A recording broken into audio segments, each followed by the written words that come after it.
This amalgam replacement case is highlighted in the interproximator summary video. I will share with you the reconstruction of this lower quadrant. The first slides show the pre-wedges in position. For medium and large size Class II composites, I prefer to restore the occlusal first, then the interproximal last.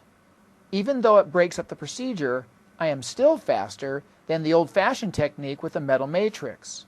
That is because I am able to single load fill the interproximal instead of layering 3 or 4 levels as are required in the old metal matrix approach. Notice here on slide 3 that the pre-wedge is still in place, and I actually left a small band of amalgam at the gingival margin. The last of the amalgam will be removed when I re-prepare the interproximal. Slide 4 shows that I have covered the dentin with flowable composite, but I do not allow the flowable to touch any enamel walls. If you allow that to happen, you will have C-factor problems, and the flowable will lift off of the dentin as you light cure.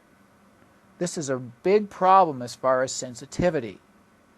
Keep in mind that the best flowable composites still have around a 4% shrinkage factor. Slide 5 demonstrates that the occlusal is restored. What you do not see is that I have not placed any composite into the interproximal. On slide 6 you see a lightning strip cleaning up the distal surface. I have also re-prepared the distal with a coarse flame diamond to create the Clark Class II saucer shape. Slide 7 shows the Bioclear TFM or tall flat molar matrix and a thin isthmus interproximator. Slide 8 shows the etchant in place. The folks at 3M report that freshened composite has plenty of methacrylate sites to bond to, and we can do this technique with full confidence.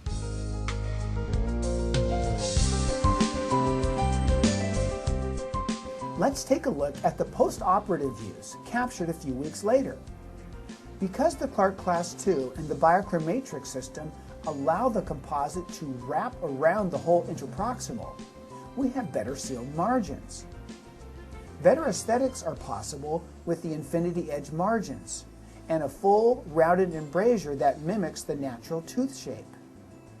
The contact is broad and strong, which in turn allows rounded marginal ridges that are less prone to fracture than the point contact that we see with flat metal matrices combined with old-fashioned wedges.